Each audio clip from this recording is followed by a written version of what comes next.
It's your boy Guru in the house, back with another bang on episode, ladies and gentlemen. Again, another video of transfer news. I hope you have enjoyed. I hope you have watched the Arsenal career mode episode, the Europa League semi-finals against Napoli. I hope you have watched it, but if you haven't, well, of course, the latest video is already there. I'm going to be posting it on the community tab as well. So, yeah. With that being said, let us jump into the first news that we've got here. Of course, the whole striker dilemma is always going to be there, but what is it? We'll discuss in this video that Arsenal are linked with another striker. Why? You'll get to know. So, the first news is that Arsenal have now kept 4 consecutive clean sheets in all competitions for the first time since October 2016. That is really huge. Also, Mikel Arteta has opened up about Pablo Mari. He says, Mari had a calf injury in training on Wednesday. I think he will miss a few matches. He's another one that we will lose, but we've got Gabriel back after COVID, which is good news. We've got Thomas Partey back as well, so let's focus on the positives. So, like me, if you're an Arsenal fan and if you have a question in your mind, when will Thomas Partey play? When will he start again for Arsenal? Well, Mikel Arteta was asked about it and he actually opened up about it as well. He says, well, Partey has made the right step. Obviously, he hasn't played much football in the last 4 months. Now we have the reassurance that he can compete for 25 to 30 minutes. He did well. He didn't feel anything. So now we are going to be looking for the next step. So it looks like Thomas Partey is definitely into the mix for the next game. And it looks like it might be Newcastle United. He might be available for the Newcastle United. You never know. But Hector Bellerin insists players' bodies can only cope with so much after Arsenal lost Pablo Mari and Kieran Tierney to injury hours before their goalless draw with Crystal Palace. So, of course, I completely agree with what Hector has to say. But trust me, before I end this video, we have got one more great news for you guys. So stay tuned for that. So, the race to sign Arsenal striker Folarin Balogun has narrowed down to just 3 serious contenders. 3 clubs are dang interested, according to Fabrizio Romano and Nick Ames. They have written their article for the Guardian. So only 3 clubs are wanting him. Well, he's not the only promising academy product Arsenal are risk losing in the near future, with the winger Kido Taylor-Hart yet to sign a professional deal amid strong interest domestically and from overseas. So now, that's okay. I think there are players who want to leave. Kido Taylor-Hart and now Folarin Balogun.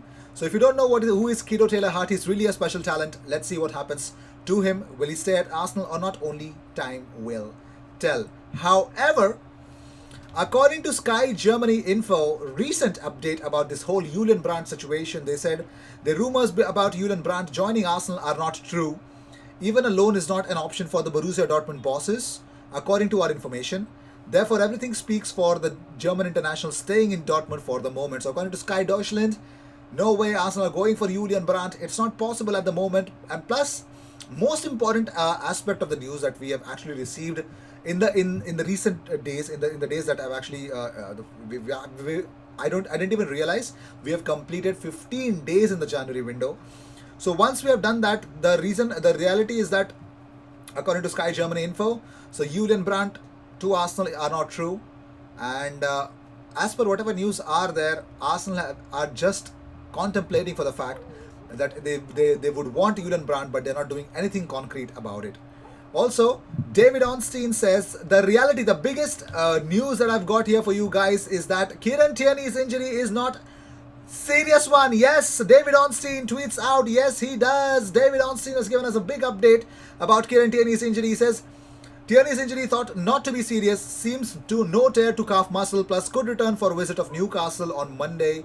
Concerned when 23-year-old missed last night's draw versus Crystal Palace, but was precaution and looking good. So it was a precaution that he did not play, and it looks like he might come for the visit against Newcastle on Monday. We might finally see Kieran Tierney back again. So thank goodness it was just a small scare.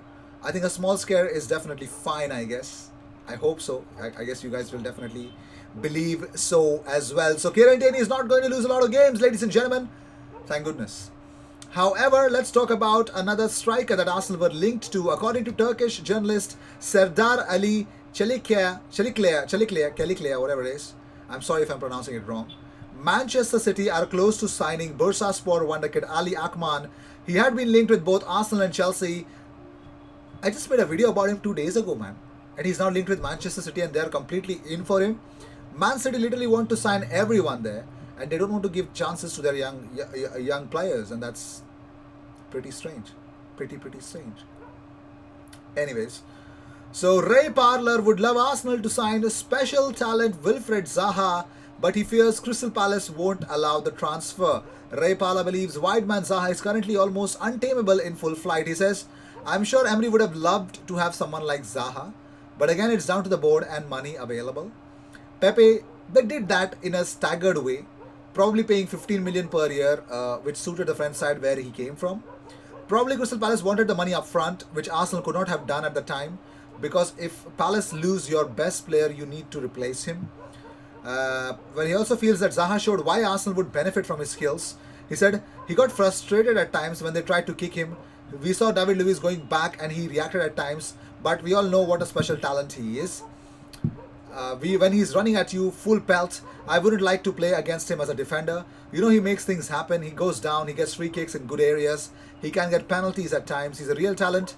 Don't get me wrong, I'd love to see him in an Arsenal shirt. So Ray Parlour still dreams of Wilfred Zaha to Arsenal, man. He says, he was like, yeah, we'd love to have you. And I was just like, yeah, I'd love to come. That was Zaha who said about Emery. Obviously, it was up to the club who they chose, and they chose Pepe over me. And Emery also, agreed in the recent interview with Football London with Chris Wheatley. He said, I was thinking at this time that the adaptation of Zaha was probably easier and faster than Pepe. So literally, if you asked me Wilfred Zaha or Pepe, I would have definitely said Zaha then as well. But Pepe was an exciting talent. The moment I heard about Pepe, and I actually saw some concrete news that it is happening, Nicolas Pepe is happening to Arsenal, I just thought, you know what, no Zaha, we have Pepe. But yeah, I'm not happy about it, am I? But moving on. So Arsenal icon Ray Parlour believes Pierre-Emerick Aubameyang is too easy to defend as his struggles in front of his goal continues. So speaking to Stadium Astro, he said, I just think he's going through a bad spell. He's doing the best he can. Maybe he just has to roam a little bit more as a player.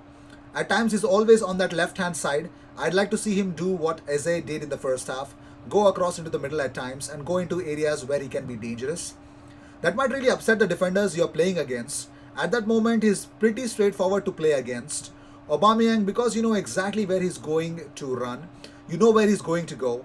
He's going to cut inside on his right foot and he's probably easy to mark at the moment for defenders. I'd like to see the movement a little bit better. I can see exactly where he's going to run. So it looks like Pierre-Emerick Aubameyang is not the kind of player that you would want in your team as a striker, but if you're the opposition, you would definitely want to know that whether Pierre-Emerick Aubameyang is starting or not, because he's much more defendable, as Ray Parlour has to say. So Arsenal legend Ian Wright has stated Arsenal are too reliant on Kieran Tierney, as the Gunners they really struggled against Crystal Palace. He says, he quoted by the Mirror, Wright said, one player does make such a difference, and I think it's a bit of a worry because you take him out of the team and that side doesn't function. And when we are talking about the way Kieran Tierney goes up and down, and we are talking about for the full 90 minutes, he never stops. And this is why. You look at someone like Pierre-Emerick Aubameyang today, didn't quite get the chances he normally gets because Tierney is normally flashing things in and around the box. It did not happen today really on the either side with the same amount of crosses when Kieran Tierney is playing. It has to come from somewhere else.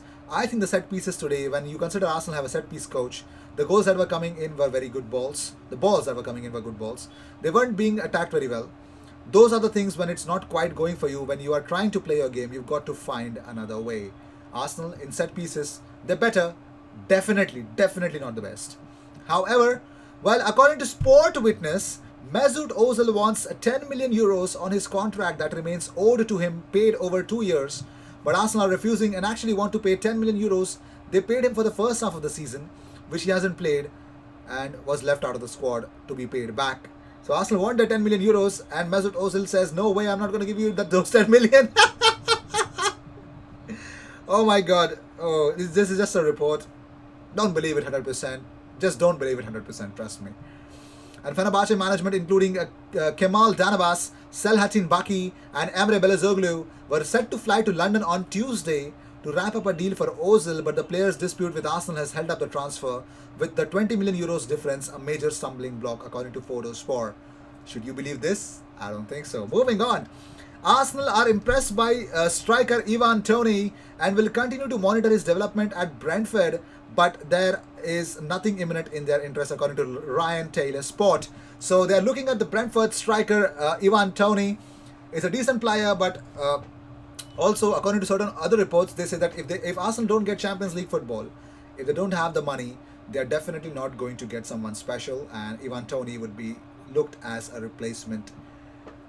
Yeah, rumors. Okay, don't 100% believe these as well. So with this, we end this episode. Of course, we will be linked with Odds Edward, a lot of strikers in the future. But it looks like Arsenal are not going to offer a new contract, according to AS. I guess they're not going to offer a new contract for Lacazette. So Lacazette in the summer is definitely moving out of Arsenal. Again, rumors, okay? So relax. So with this, I will see you in the next episode. Thank you so much for tuning in, guys. Consider subscribing. 15,000 subscribers. Help me reach there. It's not going to take long. Help us. I will see you in the next one.